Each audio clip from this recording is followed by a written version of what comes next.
Good morning, everyone. Let us all welcome our facilitator for today, Mr. Nani De La Fuente. Magandang umaga sa ating lahat. Good morning, everybody. It's good to see all of you again.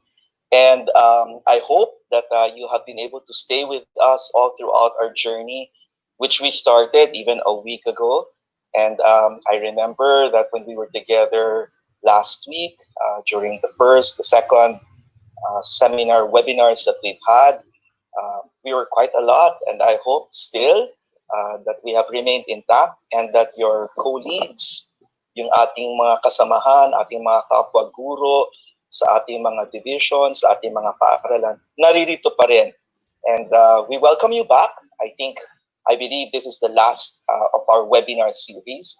And I hope that by this time, with the sharing of Ma'am Babes, Llanera, whom I consider my partner, and I feel very humbled, and I feel tickled by the fact that she had mentioned me in her sharing.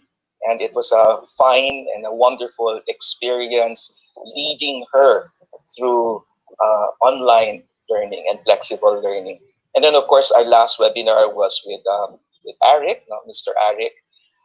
And I hope that from the sharing of Eric, we were able to obtain a lot of knowledge and tips and practical information that would serve our purpose and help us in making sure that all the online classes for the subjects that we are creating and for the online learning experiences that we are creating for each of our subjects would be, as much as possible, the best that we can be able to create and engineer. Because technically, ultimately, really, we are engineers, and we are engineers of experiences. That's what we are. I remember when I first started out teaching, I was fresh. I was still a seminarian at that time, and I was fresh from graduating my college years. I was teaching in Davao, in Ateneo de Davao. And I remember one of the veteran teachers there, she was the one who told me something which I carried with me, hindi ko nakalimutan up to this day, up to this time, in my teaching career. Sabi niya, alam mo, Noni, pag ikaw ay gumagawa ng isang lesson plan, karamihan sa ating mga guro, medyo sanay na sanay sa lesson plan. gamay na gamay gumawa ng mga lesson plans or learning plans. At hindi lang yun, medyo nasusuya na sa paggawa ng mga learning plans at lesson plans. And ang sabi niya sa akin, napakaganda. And it was because of that that I learned a different perspective in looking at lesson plans. Ang sabi niya sa akin, Noni, we are not just making lesson plans, we are forming individuals. So every time that you see a lesson plan, you see the faces of the students behind the lesson plan, or more accurately, the faces of our students who will benefit from our lesson plan. So a lot has to do with making sure that we plan our lessons well in a normal setting, in a regular setting, in the past usual setting that we had gotten used to. It was the lesson plan that guided us in making sure that we knew what we were going to do and how we were going to deliver our lesson for a day, for a week, for a month, for a quarter, for a semester. Now, in this new digital age that we have been forced to adopt because of the situation of the world and in the pandemic that has continued to ravage the world, um, we realized that the lesson plan has taken on a different uh, a different look. So part of not just creating a lesson plan, it's creating an online experience. So you can have a learning strategy plan, and the learning strategy plan has to be translated or rendered into the online learning experience that you are providing. Of course, we take into account that we should also be able to create other forms of tools, not necessarily online, so that we will be inclusive and we will include all our students, not just the ones who are able to benefit from an online format or a digital format. No? So that's the reason why we call it really flexible learning. I will show you later as this sharing of mine today really is a sharing of what a live online learning experience looks like, and I will share with you some of those. And when I say live, these are actually uh, being used at the moment, not only by us as teachers in FEMS or instructors in FEMS who are helping other fellow instructors to get used to online learning, but really being applied to real students. Because as early as this month, we already started providing some kind of an advancement or summer course program to students in FEMS. And at the same time, in another school that I'm helping, they are now done almost with their online learning experiences this time around for the grade school level. But before that, so that's what we will be expecting for today. But before that, I actually really wanted to start on a happy note, even on a funny note, no. And and this is this is something that I would like to show. Hindi ah, dahil sa ito po yung dahilan kung bakit tayo ay talagang nag-aaral, kumbaga nag-iensayo, nagsasanay na gumawa ng tama at maganda at mabuting online learning experience para hindi mangyari sa atin ang mga pangyayaring ito na ipapakita ko sa inyo. So allow me to turn on my screen share or my share screen. It's about a 5-minute, 6-minute video which I would like to start, and hopefully this will provide the note, the happy note that we would like to begin, and also serve as a warning to all of us. Warning kasi kung hindi maganda yung pagkagawa natin at pagka-ayos natin at pagka-construct natin ng ating online learning experiences, sana huwag mangyari ito sa atin. Okay? So here we go.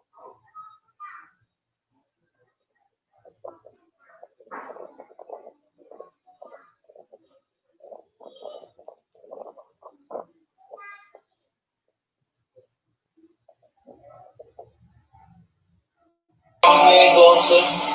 Thank you, sir, for the video.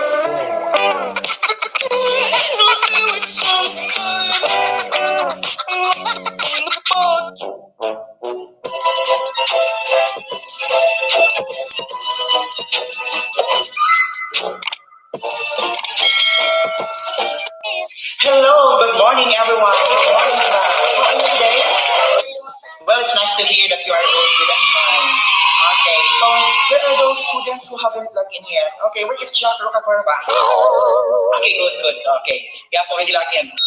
Mary G. Amas, okay, he is here. Okay, Crispin, where's Crispin? Okay, everyone is already around, so we will now start our class. Okay, so class, class, class. Tanong sa naman yun. Class, hello, class, hello, class, hello, class. Wa na may mo reply, wa na may mo tubag. Hello, wa naman puting alik ko ilod. Hello, hello, class, kung nakabati mo. Ayaw pagsabas principal, wa na lang kay klase.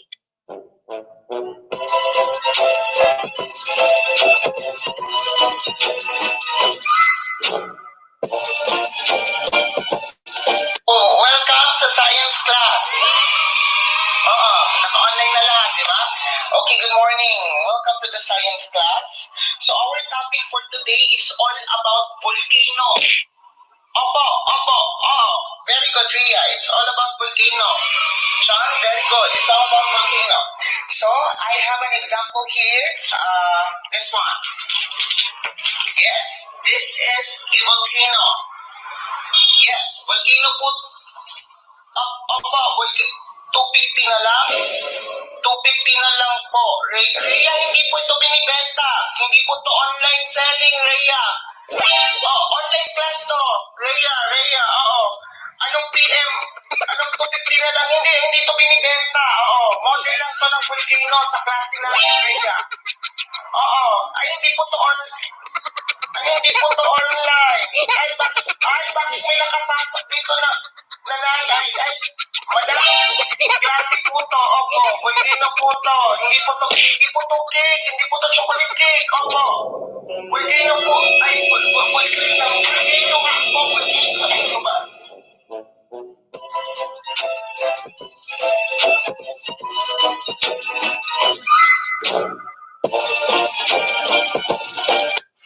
We start this problem by isolating the radical on the left side of the equation. So subtracting 6 from both sides, we have the square root of x equals x minus 6. Next, to get rid of the radical, we square both sides of the equation. And notice that on the right side of the equation, the x minus 6 squared must be thought of as x minus 6 times x minus 6. So we have x equals x minus 6 times x minus 6. And foiling the right side, we have x equals x squared minus 12x plus 36. Remember that when an equation has a squared term in it, we must set the equation equal to 0, then factor. So our next step is to move the x to the right side by subtracting x from both sides of the equation to get 0 equals x squared minus 30.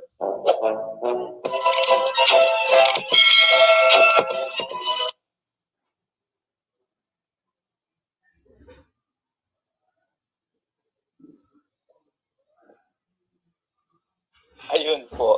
I hope you enjoyed it. Gave you a good laugh. I was reading the the chat window while the video was playing at nakikita ko po yung maraming nagsasabi na nakakatuwa, nakakatawa, pero totoo pong pwede pong mangyari 'yun. Totoo po 'yun. At sa amin, sa karanasan namin sa 2 taon namin na naunahan kumbaga yung pagsubok ng online learning sa paaralan namin, may mga karanasan na ganyan, hindi man masyadong eksaherado, medyo syempre yung last video, medyo eksaherado ng konti. But it only dramatizes the point and exaggerates the point na if we don't do our online learning classes properly, it can really be open to a lot of things simply because we don't know really what's happening behind. But if, for instance, that our online learning experiences are done so well and so engaging and so meaningful that our students cannot help but follow and do what we ask them to do if it's something that they find meaningful. Now, I'd like to be able to give a little comment. No, thank you for sharing. I have seen a lot, no, in Facebook. Medyo nasilip ko halos napakarami. Yung iba nakapag-comment ako. Pero nung sinimulan ko na mag-comment, at na-realize ko, ang dami pala. Ang dami palang ang dami palang nag-share ng kanilang mga nagawa na mga samples ng kanilang mga Google classes. Yung iba ang gaganda, yung iba talagang parang napaka-professional ng dating. I think yung iba are a little bit more advanced in their ability to create their visuals, yung kanilang mga graphics, and all of that. Nakakatuwa, no? And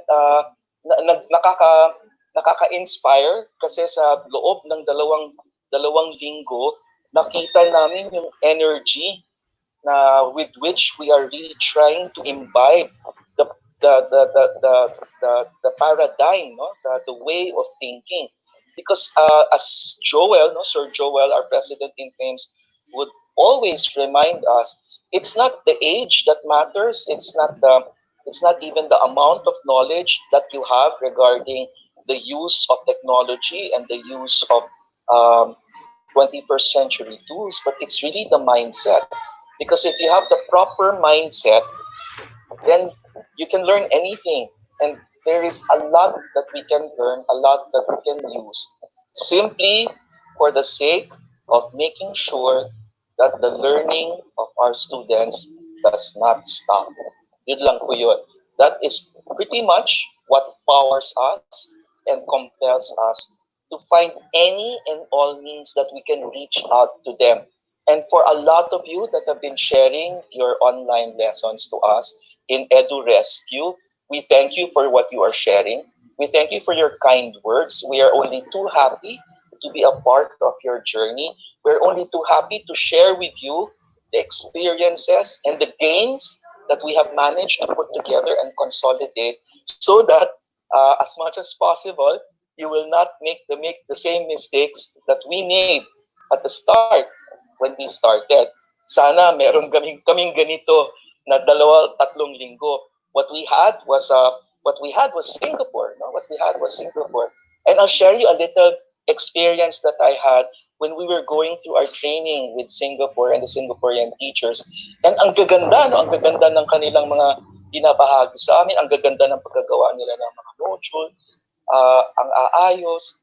Tapos, at that time, at that point wherein there was an experience sometime March nung lahat ng schools biglang nag-migrate na forcibly, no, by force of circumstance, to online learning, even a little bit of, I suppose, DepEd and the big universities started just suddenly doing online learning as an emergency measure, and talagang basta binigay lang lahat ng mga materials sa mga estudyante.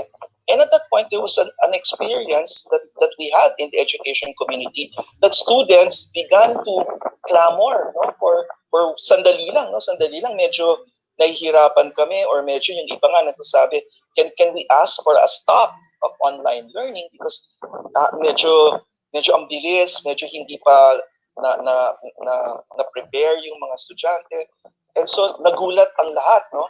And since the only way to do it was to try to provide online lessons, nagulat din ang mga schools na bakit yung mga estudyante, they were clamoring for it to stop. And so I shared that with Singapore. No, I shared that with Singapore, our mentor in Singapore, and I asked her. It was a lady. I asked her, sa inyo ba, naranasan nyo ba yung karanasan, of course in English, naranasan nyo ba yung karanasan na yung mga estudyante, yung mga Singaporean students are asking for a stop of online learning? Ang sagot nila, they looked at me, in Zoom. They looked at me as though I asked a very stupid question because they've never experienced such a thing. Tapos sa loob-loob ko, sabi ko, the reason why I'm pointing that out is because unlike the Singaporean experience, the Philippine experience, there are so many more factors that we have to contend with And some of these factors are very basic. And so that's the reason why we have to contextualize what it is that we are doing in our online classes, because what might work in other countries might not necessarily work for our country. And that it is up to us, no? Having learned from our counterparts abroad the skills that are available in the world, and that we should also be able to learn and use and be exercised with, so that our kind of ability and our kind of skills in creating online learning is world class, no? It's world class, so that we know what is available out there anywhere in the world, and yet we use what we can and bring it home to our country, to what our students can use and learn. Okay. Again, it is and it will always be a discussion, even a debate, a discourse. What about those who cannot go online? Yes, that is true, and that is the reason why we have to have other flexible forms of delivering learning, like the modular, like the distance, even to the extent of using TV and radio, so that we can reach out to our students if that is what it will take. But on a more practical and experiential level, uh, ako natatanong ko talaga sa sarili ko, kasi when I go online and I interact with a lot of students from the public schools, because as I shared with you already, that I would give trainings and seminars, and I would also give mga days of reflection, no, for edukasyon sa pagpapakatao. Nagbibigay ako ng one day na isang karanasan na na kasama ko yung mga bata, and I would listen to them, and very common yung experience ng Facebook. And I think you can validate this and you can verify this with your own interactions with your own pupils, no, with your own students, na parang in general, whether the student, it's not even the question of whether or not the student has his own cell phone or his own laptop or his own desktop, but in general, the students know Facebook Messenger, and they actually do Facebook Messenger, if not once in a while, every time. And once in a while, or every time, they play their games. Our youth, our students are very good at playing mobile games, or what they refer to as MOBA. Yun po, no? So ang nakapagtataka is that our students will not complain or will not give us any trouble if we tell them, play Mobile Legends with us. Or can we play Mobile Legends? Siguro magugulat sila if we tell them, can we play Mobile Legends with you? But they will not face any complaints. They will not say, wala akong pang Mobile Legend, wala akong data, wala akong load, or wala akong cell phone. In general, most students would just simply start playing. So that's one of the things also that personally I am grappling with. Now I know that our country is not like Singapore, and so data, internet connectivity is a concern. Pero at the same time, I know a lot of our young people are online playing Mobile Legends and playing Counter Strike, or playing their games, no? And some of their parents are playing ano ba yung popular game na yung may mga fruits, may mga fruits, no? So if they can do that, if they can go online to play games, surely they can go online to study and to do their lessons. So that is the one that I grapple with. Anyway, yes po, I'm reading some of your chat messages, and thank you for that. And I think because we share the same common experience, no? When we have, because we it was mentioned by Joel that in making sure that the online classes are well done and well made, ang kalaban kasi natin dito YouTube, ang kalaban natin dito Mobile Legends. So it must be as compelling and as engaging as that. Kasi ganun ka-sophisticated ang digital experience ng ating mga mag-aaral. sanay sila na ganung level of visual acuity, no? Yung visual. So that's why I would tell, no, when we would go on trainings and we would coach fellow teachers na it has to be very visual. Huwag masyadong maraming text. And remember that most of our students will be using cell phones or smartphones. If you make your instructions too textual, ang haba ng scroll niya, isa-scroll niya yun sa phone niya. Hanggang sa baba, nagsuscroll siya, nasa instruction pa lang siya.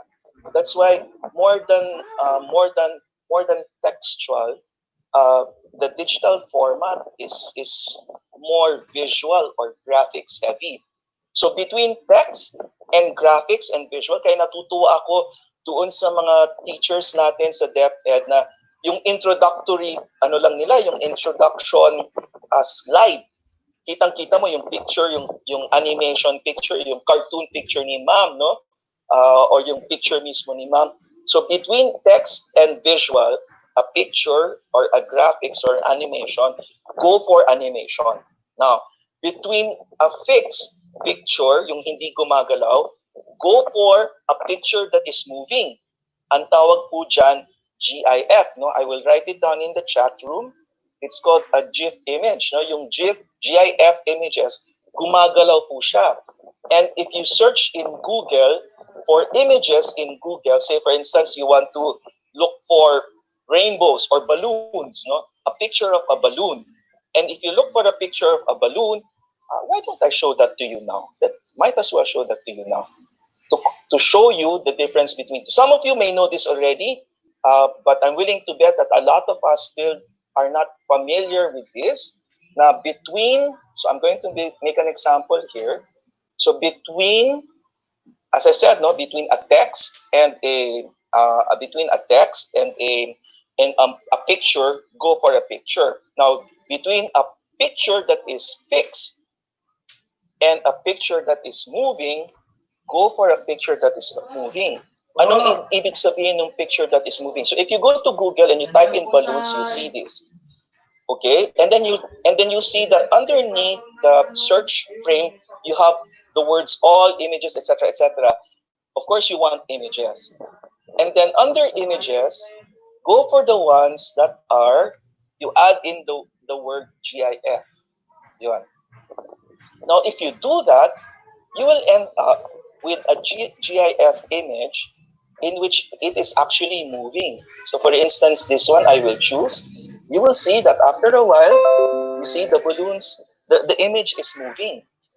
There, so yung GIFs. So you can put this, if you put this in your online learning class, and you put it in what they are learning today, say for instance, they're learning about the weather and clouds. You put it on top of the word clouds, they don't just see the word clouds on your online class, but they see an image that is actually moving. Now, between a picture that is moving and an actual video, choose the video. Now, there are a lot of videos about your lessons. No, about your lessons, there are a lot of videos. But between a video, let's say for instance, you're talking about fractions, no, for math teachers. So between a video that you borrowed from YouTube, in which the teacher is somebody from Oxford University in England, of course, better if you choose somebody who is Filipino. Kung meron na maganda yung video niya, maganda yung kanyang graphics, maganda yung kanyang animation. Tapos, between borrowing a video, better if you can create your own video. Pero yun lang. If your video that you create about your lesson in fractions, which you're going to put as a video doon sa iyong online learning lesson, make sure that your video is as good as, even better, than the videos you will find in YouTube. Otherwise, your students might not find it engaging enough kasi nga yung utak nila are wired so sophisticated, so in such a sophisticated fashion, when they're looking, the moment they look in front of a cell phone and a computer, a television, they expect a quality a certain quality of images.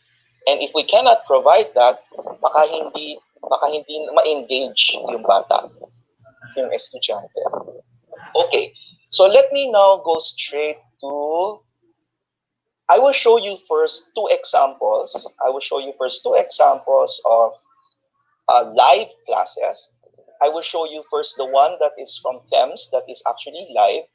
And this is a lesson from Introduction to the Philosophy of the Human Person. Introduction to the Philosophy of the Human Person. Our instructor there is a wonderful human being, a very wise, astute, learned individual who speaks several languages. He's one of my Lodi, no? One of my idols in school. Si Sir Rowan, no? And I'm sure, I hope that Sir Rowan will not mind if I use this class as an example. So ito po yung itsura ng klase niya, no? So if you take a look, this is already the class works, no? So all of us by now, thanks to Sir Jed Santos of Edu Rescue, who helped us be familiar with Google Classroom. I hope by now, marunong na gamay nyo na yung Google Classroom. At yung Google, at yung ano yung pwede ninyong gawin sa Google Classroom. Okay. It looks like this. Here, wait. So I will show you what the Google Classroom looks like. Same as with you, so that we can, this is a common, kumbaga, we'll start on a common ground. No? We'll start on a common ground. So this by now should begin to be familiar with everybody, with all of us, because of what we have been doing. So the different subjects that you are teaching, it can be for yourself if you're using Google Classroom as a private and for your own self, or institutional education, Google Suites for education. Then all the classes in one grade level, or all the classes in all the grade level can be found too. And the one that I'm referring to is over here. This is the Introduction to the Philosophy of the Human Person. As you can see, this is taking place Mondays to Fridays from 10 a.m. to 12 noon. Now again, this is part of our advancement or summer program that we are offering free to students who just want something to do this summer. So they have been doing this with us since the start of June. And they are on their third week of classes already. And if you take a look at the class of Sir Rowan for his philosophy class, ito po ang matatagpuan natin. So as you can see, we started, on the start of July rather. I stand corrected. We started on July. Okay? From July, we started July 10, 13. Ito na po yung mga classes. Ito na yung mga classes na natapos na. And I will show you one of these classes only to point out certain things. Okay, so maybe let's choose this one. Okay. All right. Now, just a word regarding. So when you click one lesson, no, you notice that when you create a lesson, you have several options, just as you saw in the tutorials of Sir Jed, no? And if you take a look, I'll choose the edit, no? The edit function, so you can see this. If we're on the edit function, ito po yung magiging itsura niya. If you take a look at what it looks like when we as teachers creating a lesson like this in Google Classroom, you will notice that right below the title, it says description. But then, you notice right beside the word description, may nakasulat in parentheses, optional. Okay? Optional. Bakit po optional itong area na ito? Samantalang, kung ating babalikan, ito yung nakikita ng mga bata kapag sila ay handa ng simulan yung kanilang lesson for the day. So bakit optional itong portion na ito? Hindi ba dapat napakahalaga na meron ito dahil nandito yung lesson? Itong part na may mga salita dito, bakit siya optional? Now, there is an answer to that, And I think the practical answer to this is that this is meant to tell the student ano ang gagawin niya doon sa material na nakikita niya dito sa baba. So it is just meant to tell the person to give instructions, general guide and instruction that, just as Sir Rowan did, below will serve as primers. The learner understands the meaning, the learner reflects, and then provide the instruction, and then provide the questions for each of these. You do not put your lesson here. Hindi po natin nilalagay ang lesson dito. Hindi po natin kina-copy-paste yung PowerPoint dito sa loob. The PowerPoint, as some of you have already done and as Sir Rowan did, must be placed here, outside. That's why may create button. That's where you put the slide. That's where you upload your PowerPoint presentation as a file. And then in that file, that is where you find the actual instructions. So I'll provide another example from Sir Rowan that shows you that his instructions are in the actual assignment. No? So some of you are already familiar with Google Forms. Normally, these are the ones, this is the primary tool that is used when you want your students to submit something. No? You want them to submit something. Tapos nakikita po dito, naka-assign siya to 10 individuals, siyam pa lang ang nagpapasa ng assignment na yon, o ng work na yon, o ng quiz na yon.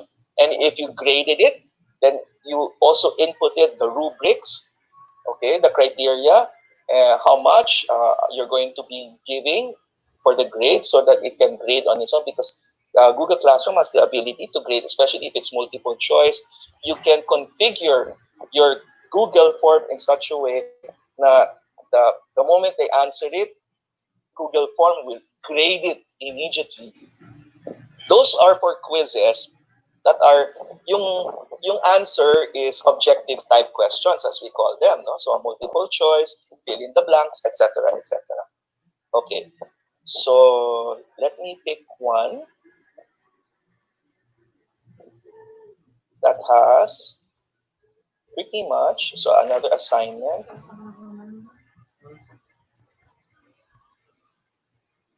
See, you can see that you notice it's very short. What is placed in this portion should be very short. Kasi nga po, if this is very long and your lessons are here already, in order for the student to see all the lesson, pag naka-smartphone po siya, yung pag-scroll niya, mahaba-haba yung pag-scroll na gagawin niya, no? So that's the reason why you don't put it there, and that's the reason why Google Classroom considers it as optional, because the actual lesson should be placed in the document, tulad nito po.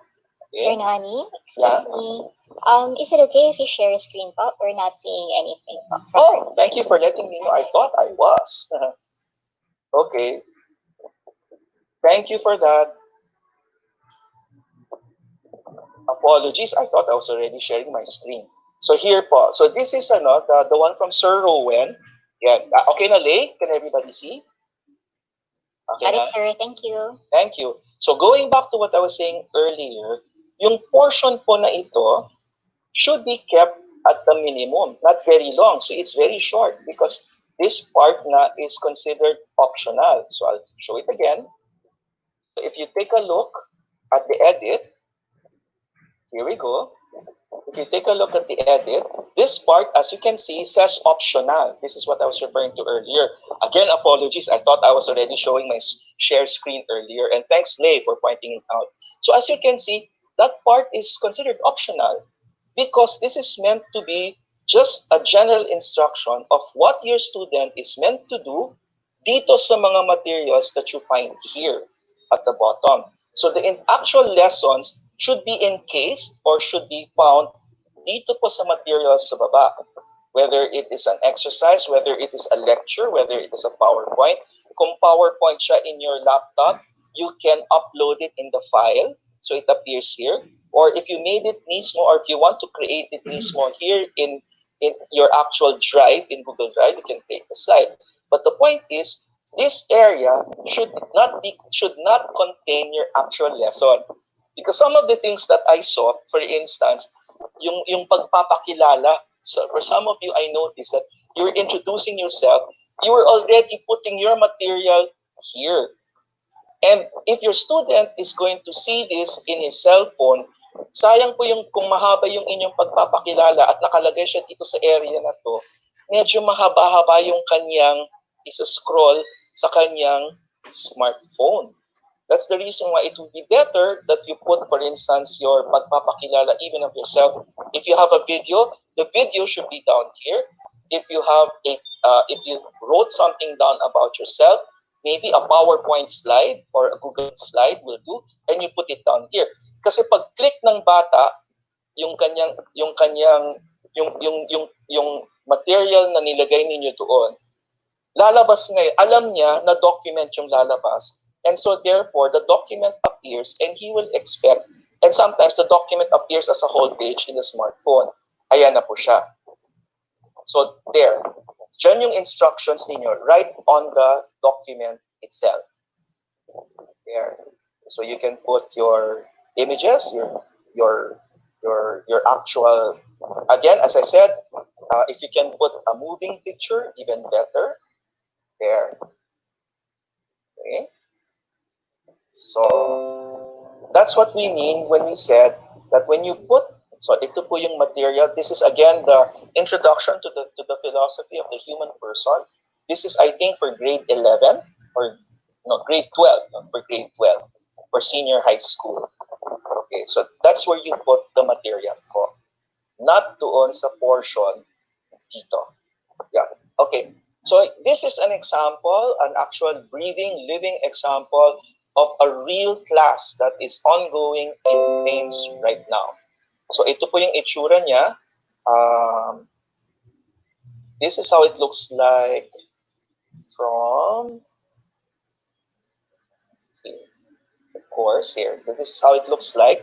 Kasi kanina, when I was showing this, hindi ko alam na hindi pa pala ako naka-share screen. So this is how it looks like. And some of you have seen this or are familiar because you have your own like this in your Google Classroom page. And then yung pinakita ko sa inyo sa aming summer advancement program, this philosophy, ito po yun. This is it. And this is the one that I just shared with you. As you can see, it is for the whole month of July. Hanggang July 31 hanggang August 3, August 5. Magtatapos ng August 5. So if you want to take a peek at what Sir Rowan has in store for his students on Monday, ito po siya.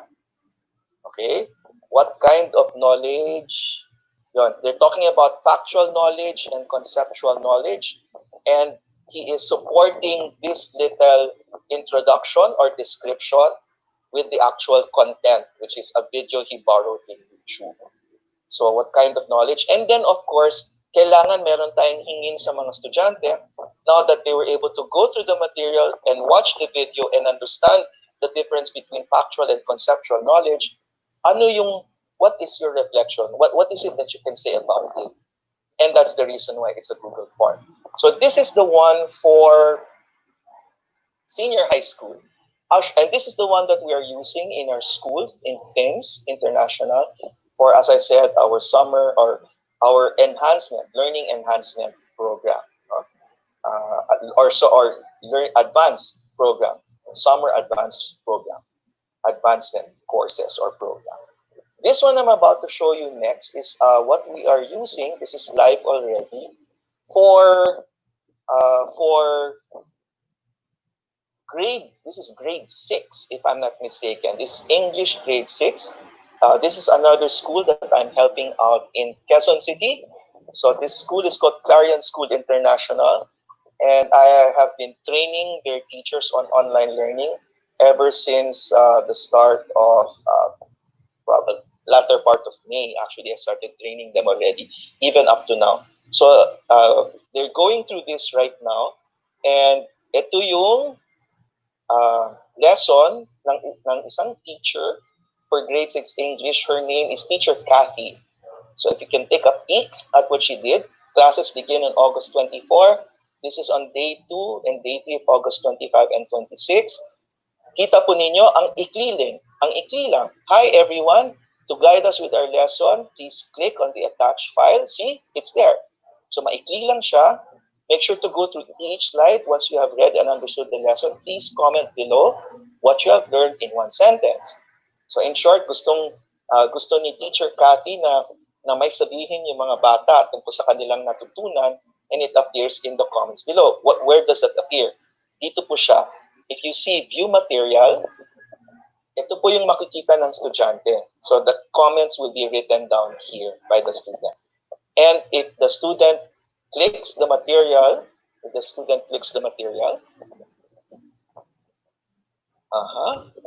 there. So the school is Clarion, tapos the student is able to go through the material himself or herself. That is the whole idea behind asynchronous learning. Yun po, no? So, pwede niyang balik-balikan and at her own pace, at his own pace, and learn this. Grade 6, they're studying impromptu speech. No? What is extemporaneous speech? There, impromptu and extemporaneous. So you see the visuals. So kita po ninyo, Teacher Cathy could have just put and left out just the text, no, the words. Pero look, the moment that you put in a picture, any picture, the lesson comes alive. Lesson. So, in fact, the younger your students are, the more visuals you're going to need. If you're going to create your own visuals, no? So your own PowerPoint, make sure na mas heavier on the visuals rather than the actual text. Diba? Kahit nga po yung ganito, mabigat na, I would say even na medyo mabigat na to sa mata ng isang bata. Okay. So there you go. So these are the actual living, breathing examples of others. Tapos, yung kanyang, I'll show you how she is going to assess this.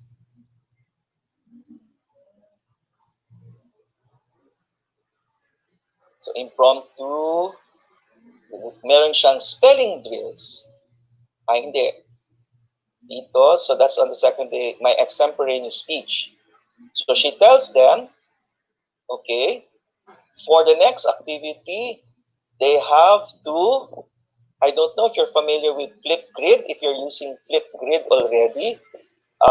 They're going to, ang sabi ni Teacher Cathy, for the next activity, choose a topic below, and then they have to create a 1 to 2 minute video sharing your extemporaneous speech. Make sure you have your supportive statements kasi ang kanilang, so inilagay nila yung kanyang rubrics, 4 points for originality, grammar pronunciation, 4 points, creativity, 4 points, punctuality, 3, total of 15 points, so perfect score of 15.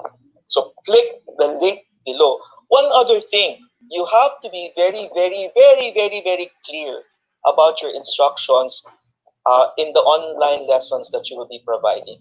Remember that you will not be beside your student when she or he is reading the lesson.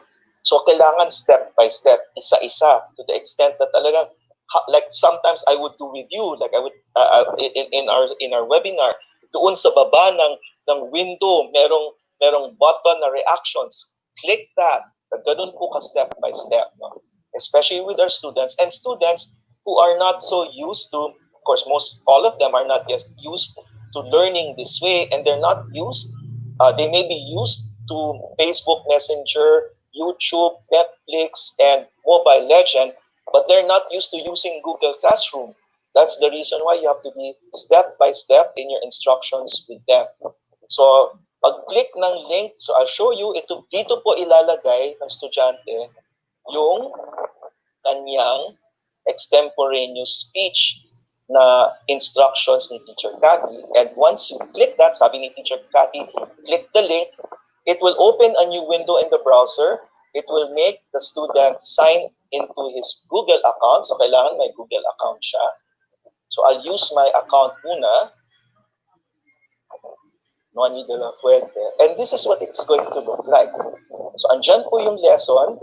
So, welcome to 5th grade. Tapos, ilalagay say, hello, share fun fact about yourself. Tapos ang sabi dito, tap the green plus button below to open the flip grid camera, then record a short video and say hello. So note again, no, this learning tool is flip grid. It's very fun to use. Your students will have a lot of fun using this because they can record. So para siyang TikTok. Of course, you can also tell them to create the video in TikTok and then upload it to you, no, submit it to you. But just a little caution, remember that the frame of mind of our students is that when they are using TikTok, it's for fun and play and leisure.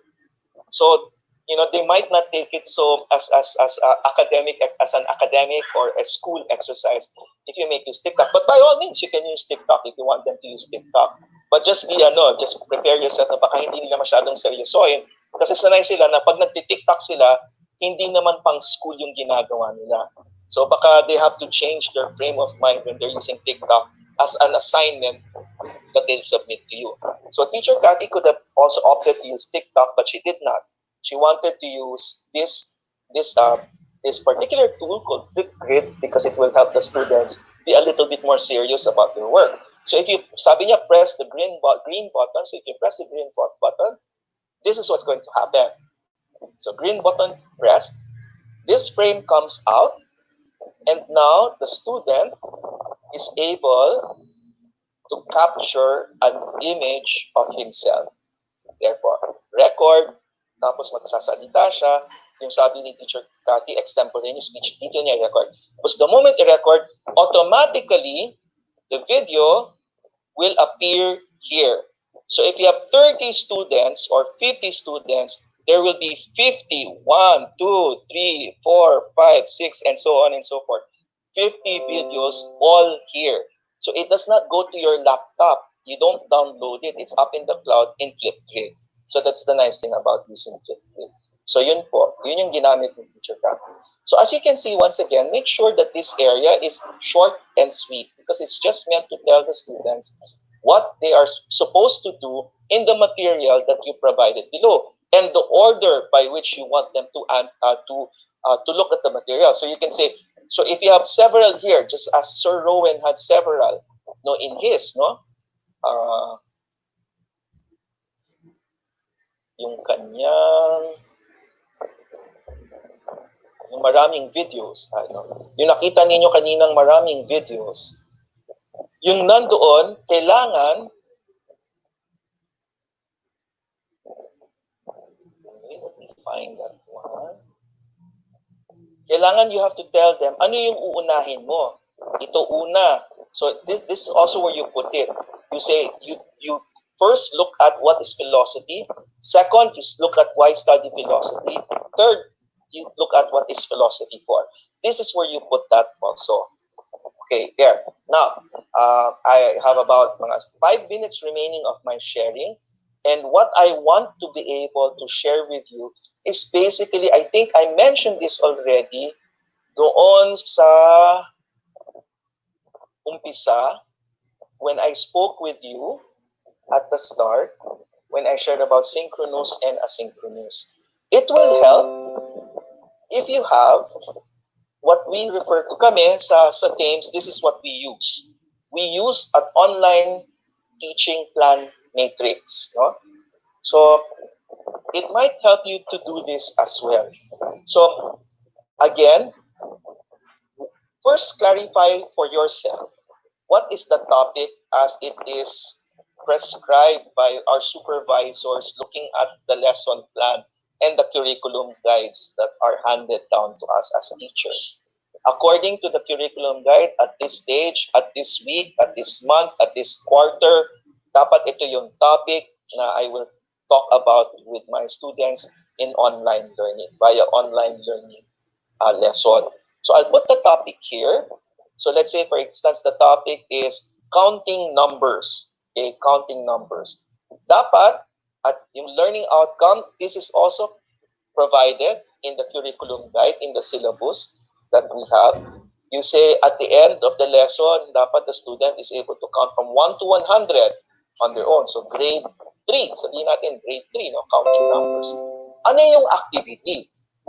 Ang gagawin ko dito, if it were up to me, siguro sasabihin ko, I will use siguro a popular song. Okay, I will show a YouTube video of a song that is very popular among kids right now, no? In Manila. So I'll show the YouTube video. So dito sa tabi, YouTube video, yung tech tool, no? Tapos underneath, after the YouTube video, I'm going to show a Google document. Nakasulat yung lyrics ng YouTube video ng popular song. So ang Google tool dito, Google document or Microsoft Word document na nakasulat yung lyrics ng popular song. And then at the end of the lyrics of the popular songs, may boxes. May boxes. Tapos yung instruction ko, count the number of words in the song. So start with 1, 2, 3, 4, and so on and so forth until you're able to complete all the songs, and you come up with the total number of words in the song. So pwede pong ganun. So that's what they mean by using the online teaching plan. So that when you now are about to put it in the Google Classroom, you know na what instructions to give, what tool you're going to use, and what activity you're going to make them experience. So, yun po. So hopefully, with all of these experiences, you're pretty much all set. We're confident that you're confident. And hopefully, with all of these inputs that we have shared, you're ready to try out your wings and fly on your own, because I've already seen some of you starting to do it. And in fact, some of you are already pretty good at it. And so all these things that we have sharing with you serves as validation of what you already know, and to sort of tap you on the back and tell you, you're doing right, you have been doing right, keep doing what you're doing, you're okay. Okay? So, but if you are new to this and still getting used to this, again, age does not matter. It's the mindset. It's the mindset. It's a whole lot of fun. It's good because we're learning a new skill. We're learning something new. I remember po, when I was doing my master teacher's class with DepEd Paranaque about 2 or 3 years ago. I was with them for 6 months, and I was meeting them once or twice a week. Every week for 6 months we were together. The first session, on our first session, so I'll turn off my sharing already. On our first session, we had an exercise. Ang exercise ko, gawa lang muna tayo ng isang Viber group. Isang Viber. Tapos kinolekta namin yung cellphone ng mga teachers. We were about 30 teachers, 40 teachers. Tapos, sabi ko, yung class natin today is to teach you, for those who do not know how to use Viber, we will teach you how to use Viber. So that was just one portion of the 2 hours I was with them on that very first session in our training for master teachers. The rest of it was talking about the backgrounder, about blended learning, online learning, about synchronous, asynchronous, about flipped classroom, about, I don't know if you've heard of the dynamic learning process, the dynamic learning program of the Bernidos in Bohol. It's a wonderful framework that they're using out there. So I was sharing with them all of that for 2 hours in your sharing ko. Fast forward to the second session. On the second, so tapos na yung first session, a few days later, second session kami. And I started with, ano po ang inyong pinakamahalagang at pinaka-importanting natutunan noong first session natin? Halos lahat nagtaas ng kamay. Sir, marunong na ako mag-Viber. Maraming salamat. Sabi ko, oh my goodness, you're welcome. Welcome to the 21st century. Welcome, marunong na kayo mag-Viber. So kumbaga, yung actual skill of using the smartphone was the one na tumatak sa kanila rather than the background, the theory about flipped classroom, about online learning, about blended learning. Yung mas mahalaga, marunong na ako mag-Viber. Sir Noni, maraming salamat. So there we go. There we have it. Mga kapatid sa pagtuturo, mga kabaro sa pagiging isang guro. Yan po, no? And we hope that all this time in our journey, we have added not only to your knowledge, we have added not only to your personhood, no? but we have added meaning into your life simply because you have expanded your horizon and you are a much better teacher now than you were a few weeks back, because now you are a lot readier, you're more ready to face the online learning environment, which at this day and age, at this point in time, seems to be not just an option, but it seems to be the best option that we can make ourselves as teachers present to our students kahit virtual. Kasi hindi pa sila, it's not yet safe to go to class, to go to our schools. But we need to be present to them. We need them to feel that they are still our students and that we are with them. Yun po. That's how you know uh, how virtual learning can be able to bridge that distance that we now find ourselves in because of this pandemic. So yun po. Marami pong salamat. I enjoy talking and I enjoy sharing. I hope you like the video of YouTube that I showed with you earlier. Dahil sa, yun nga, let us avoid, no? Because we don't know what's happening. But if we do our lessons very well in Google Classroom, wala silang panahon na gumawa ng kung ano-ano pa, because they're just enjoying the learning that they're getting from you, no, that you are providing for them, kasi nga they are digital natives. This is like putting them, they are fish and we are putting them in the water. This is how natural it is for them by using this mode. Of course, as we know, there are other flexible ways of delivering lessons that we are preparing. The modules, we will continue to prepare them. By the way, the one that I showed you, yung sa grade 6, yung grade 6 example ko kanina, kasi that class, that school, Clarion School International, they also provide modules and learning kits, no? Study kits. So yung pinakita ko sa inyo na ginawa ni Teacher Cathy, yun yung online version ng kanyang class ng speech. Meron siyang version nun teaching the same content, printed naman material that parents are going to be receiving regularly on a particular day. They receive the material for the whole week, and after when they receive the material for the whole week, they surrender the material from the previous week so that the teachers can now check the work of those students who cannot go online. So same, ganun din po yun, no? Same, ganun. Ganun po, same material, it should be the same material, dapat hindi iba, otherwise you will discriminate.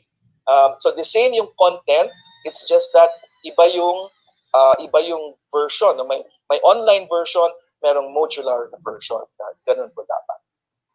Okay, so we now open the floor for questions.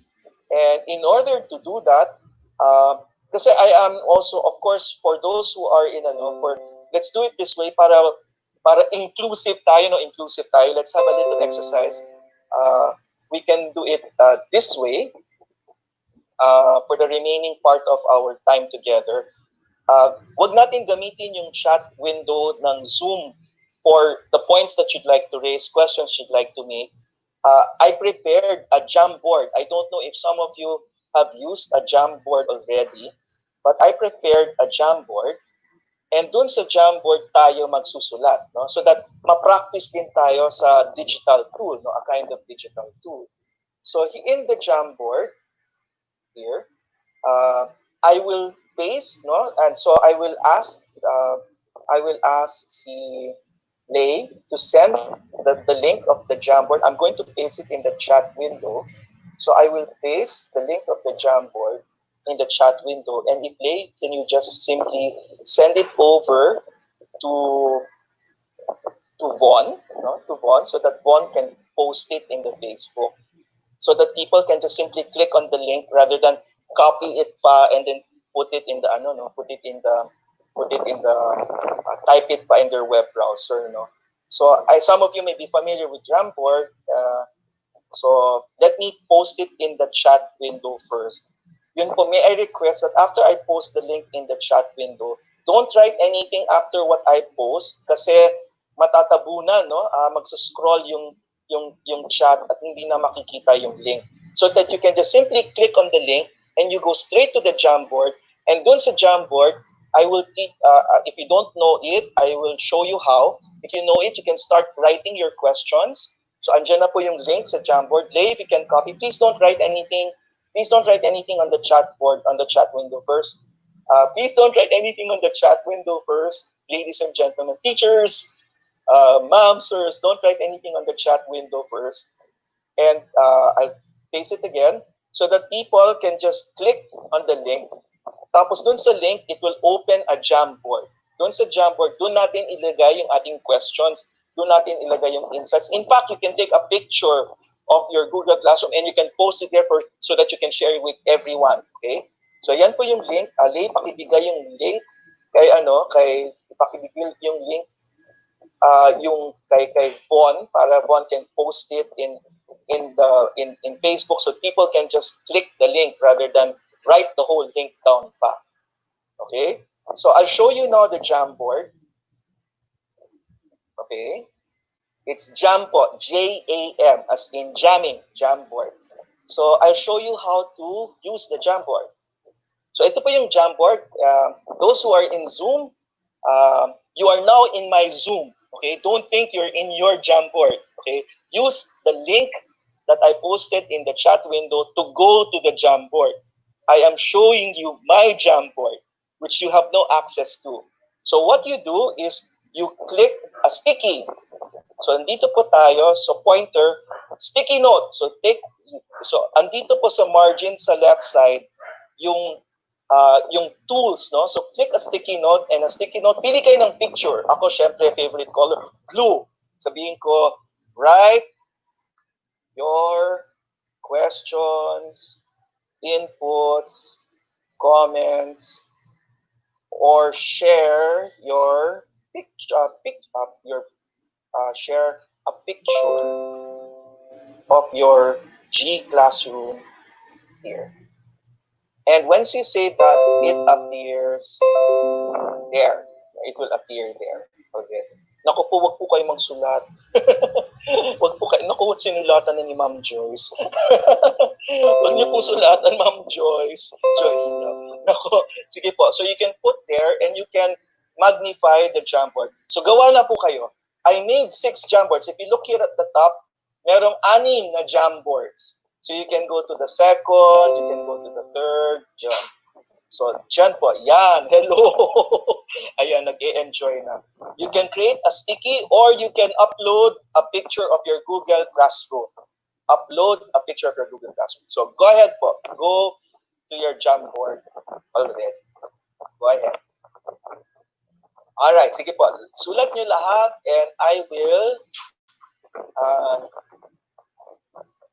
okay, insert the data.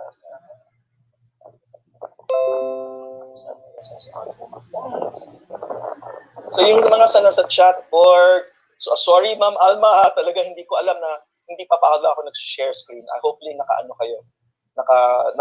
Napuntahan niyo na yung share screen. Okay? Kailangan po niyo i-move para makita lahat. Yan. Kasi it will go to different places. Okay? So yeah, there. Okay. All right. Keep going. I'll check out the others. Ayan. So 3, so 4. Keep going. So everyone can be a part of this. Just click the link that was shared in Facebook, in your Facebook, or click a link. Yun po. You can play with it. Ako, wag niyo lang po i-delete yung mga messages. Kasi po, yun lang nga po, this is collaborative. So, if your students start playing around with this, nako, pwedeng, uy, kamusta? Mabuti po. Thank you. Nako. Ayan. So, pakiliit po ng konti yung inyong picture para magkasya lahat. Ayan. Yeah. You're very welcome. So, yung Jamboard po is part of Google Suites. So, if you look at your Drive, kung pupunta kayo sa drive ninyo, and you click My Drive. So you're in your Drive in Google Suites, no? Click My Drive and you click More, and you will see Jamboard, Google Jamboard. Ito po, Google Jamboard. So doon po yan sa My Drive, go to More, and then Google Jamboard. Okay, balikan natin yung Jamboard. Yan po. So, marami nang nakakasulat. Ayan. Nagpapatong-patong na ng kaunti. Ayan. So, let me try to see if I can read some of them. Ito, marami-rami na. Ako, ayan. Yung mga pictures, yung may mga pictures ng Google Classroom nila, pwedeng pakilagay sa ibang Jamboard. Yung inyong yung picture ng Google Class ninyo, pwedeng pakilagay sa ibang board. Kasi we are in board 1, may board 2, empty pa yung board 2, may board 3. Ayan, may picture ni Sir. May board 4 here. So your students can make my board 5, my board 6. So yung may mga pictures po, pwede po put your picture in a different Jamboard para hindi po matabunan yung notes, yung sticky notes ng ating mga kasamahan. Ayan. I will increase the page a little. Hala. Na-clear frame na tayo. Ayun. So, 2. Ayan. Okay. Ito. Okay. Yung mga medyo natabunan po yung Jamboard, pakiulit na lang po. Please do not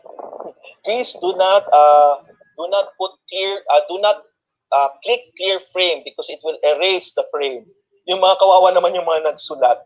So sorry po yung mga meron po nag-click ng clear frame. So see, these are the things that if you use this, you have to know how to be able to tell your students and how to moderate the use because your students are going to be enjoying this so much just the way you're enjoying it now. Baka kung ano-anong pindutin nila. So yun po. So tell your students the way I'm telling you now, na don't do this, don't do that. So yun po. Very good, everyone. I am seeing it. So let me go back to the question and answer. Any lessons given one time to the students? Kung synchronous po, it really depends because the way I would do it is that para the students, because especially if your lessons are so exciting and so fun to do, the students will do them all. Kahit gabi. Kasi sanay yung iba sa kanila, nagising pa sila alas 11, alas 12. They'll do it. No? So just to make sure that there is correct time for them to do this, you what we call time release your lessons. May due date, or you can configure your lesson to appear in Google Classroom only at a certain time. So pwede pong ganon. Kasi if you make it available immediately to all of them, anytime, any day, there's actually nothing wrong with that. It's just that you will not be able to monitor how much time they really spent on studying. Hindi natin alam. Whereas alam natin na kung aantabayanan nila yung next na lesson, parang regulated tayo. Somehow we have a little control over their time because they have to wait for the next lesson to be released by us. Kasi if you put it all available in one fell sweep, everything from the whole month is available, baka po ang gawin nila, isang upuan lang nila, tapos na yung lesson. And they did not put much quality into the lesson. So yun po. So I hope that answers your question, Ma'am Fe. Ma'am Alma, how can I insert the Canvas into Google Canvas? Canva po ba is Canvas? Canvas po, if you're referring to Canvas, that is a learning management system. I don't think you can put Canvas into Google Classroom because Google Classroom is a learning management system and Canvas is another learning management system. Not unless Canva is another tool. Okay po? And I'm not very familiar with that tool yet. I think you've given me something to learn and study. Hanapin ko yung Canva na yan. Sir John Espejo, ang Google Classroom, pwede po ba gamitin ito sa pag-present ng lessons online class? Meet link. Pwede naman po, pero as we said nga po, no, limit the use of live online lectures. The reason why we cannot put too many live online lectures is because, so that means synchronous. Ang ibig sabihin po, like what we're doing now. Right now, all 500 of you are with me right now. This is synchronous. I am live. Parang yung pinakita ko sa inyong, yung babae na nagro-rowing, yun po. Yun asynchronous. Bahala siya. Pero yung synchronous, yung rowing team, we are all together in one boat, in one video, and we limit that because we cannot ensure that our students, all our students, can go online anytime we want them to go online completely. Na kompleto sila. That's the reason why we limit it. Kung magle-lecture, kung meron po tayong lectures, tape your lectures, video your lecture, and then upload it. No, as a YouTube video or sa video. Pero yun lang nga, if you're going to lecture your video, make sure that your video lecture is as good as any video lecture that you can find in YouTube which you like. Kasi kahit man tayo, paghihiram tayo ng isang video sa YouTube, pipili tayo ng nakakaakit at maganda. Make sure na pipiliin niyo yung sarili niyong video kasi ganun siya kaganda. Kung hindi po, it's very hard to make video lectures because the microphone must be correct, the sound, the audio must be fine, there must be editing involved, there must be music, may sound effects, no? May ganyan-ganyan. So it's hard to make video lectures. And right now, since we're preparing for August 24, wag muna tayong mag-ambisyon masyado to create too many video lectures. Meaning, you're going to record your video. Because your students are going to, what will happen is you're just lecturing, okay, in front of the camera. And medyo parang okay sana kung you are a very dynamic lecturer and your students find you very dynamic, pero not all of us are like that eh. So baka mamaya yung student natin would not find it very compelling and not very engaging. That's the reason. Math teacher, si Ma'am Alma, can we have a copy of Miss Cathy's materials for the students and for the parents?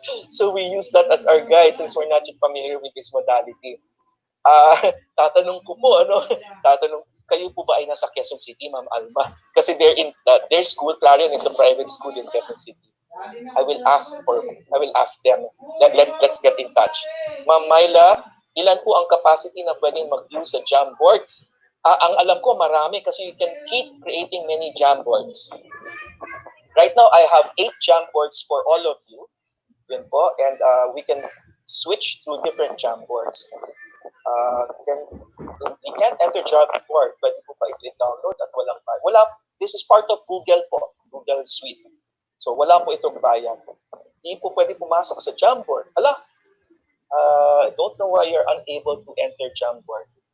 Okay, but thank you for letting us know. So right now, nadagdagan na yung Jamboard. So ayan, thank you very much. God bless. God bless din po Ma'am Gina from Caloocan. Thank you for the learning. You're welcome po and thank you also for sharing your learning. Thank you kung sino. Kasi syempre, when you put your class, I will not be able to see who is, this is Teacher Dulce. Thank you for sharing, Teacher Dulce. So, I go back to Jamboard number 1. Ayan na. From University of Baguio. Oh, all the way from University of Baguio. Welcome from Cebu. Oh my, wow. Look at that. See how much you're having fun with this. Can you imagine your students? Also? So, Jamboard is just one of the Google tools that you can make use of. Marami po. Going back, I'll show you again. When you click Drive, when you open Drive, andyan po yung Google Docs, Google Sheet, ito po yung PowerPoint, ito po yung Excel, ito po yung Microsoft Word. Click more. You click more, ayan.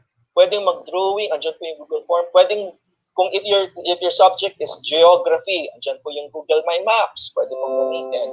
Yung Google Sites, yung Kanbachi, para siyang parang collaborative. It's thought bubbles and thought process and working together and brainstorming together.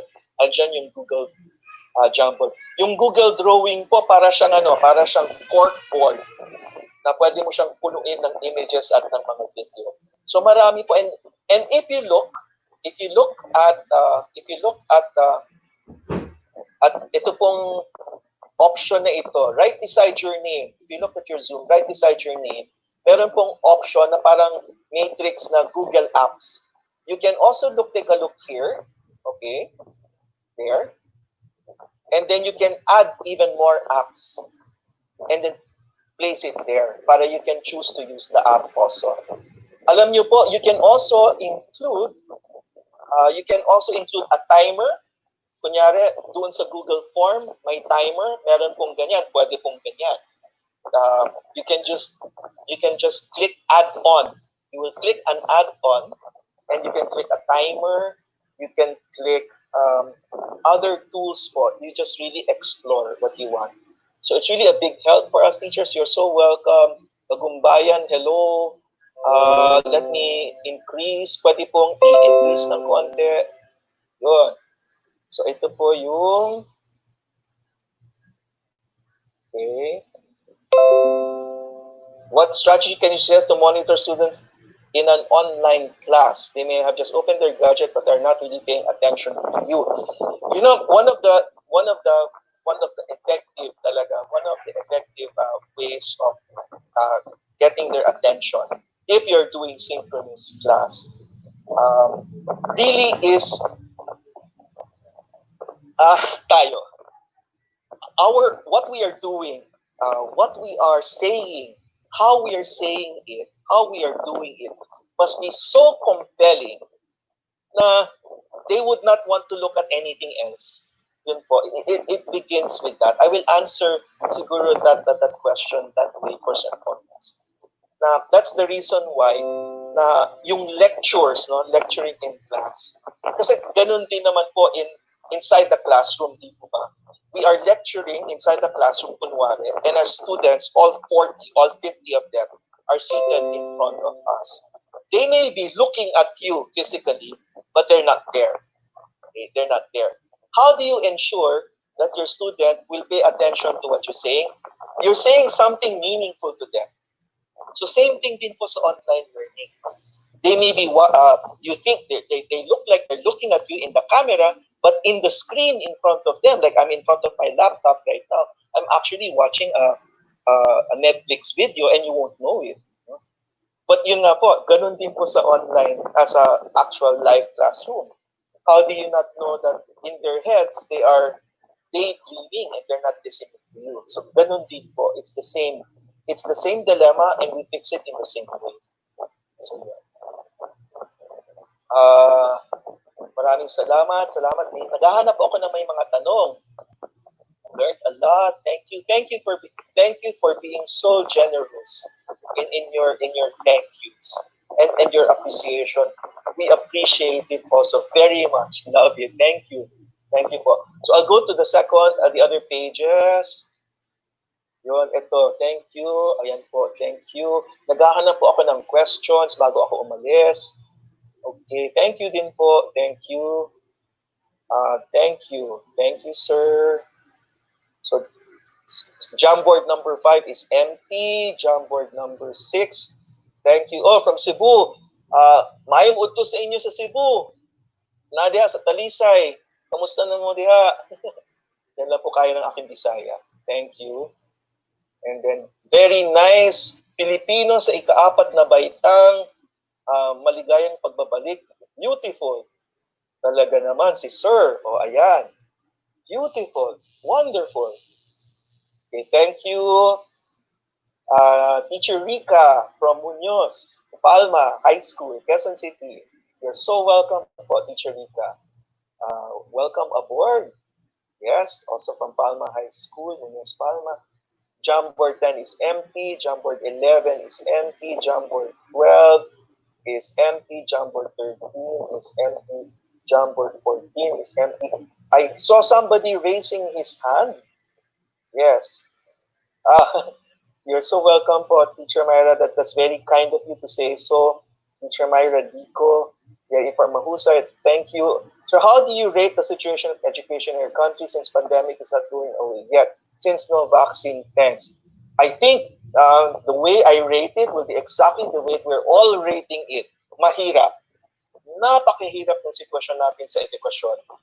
One, there are so many factors that are not in our control as teachers even.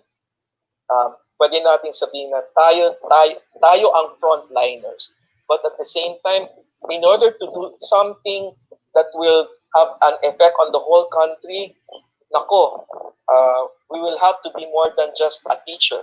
We have to be the super teachers that hopefully we can, that there's somebody is as a super teacher that can create that kind of a change. No? So the situation in itself is really very challenging, very difficult. It's difficult enough as it is. Nadagdagan pa ng personal concerns natin, our own personal challenges, our job security, our life security. We're afraid to go out. Tapos, nadagdagan pa ng learning challenges because we have to learn all these new things. So, talagang napakahirap. That's the reason why I would always say, ladies and gentlemen, I would always say, yung situations na ganito, na medyo critical tayo, na medyo maraming bagay na hindi natin makontrol ang factors, always go for the path of least resistance. Meaning to say, kung ano yung madali at pwede namang gamitin, you don't have to invent the wheel all over again. For now, borrow, adapt, adopt, no?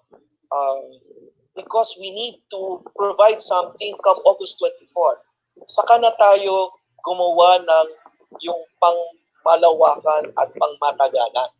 Yung sabihin natin na kailangan sarili nating video, yung video instruction.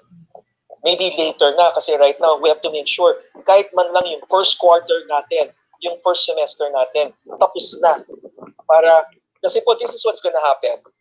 Once we, for those of you who are going to go online come August 24, once you go online, and that is the reason why you need to have a test run. Kailangan kahit papaano, kuha kayo ng ibang mga estudyante, nakakilala nyo na, and before classes start, do a test run.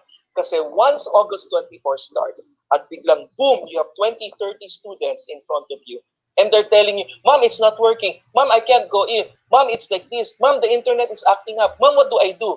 And you're starting to panic, and you're not used to the technology, you're not used to the system.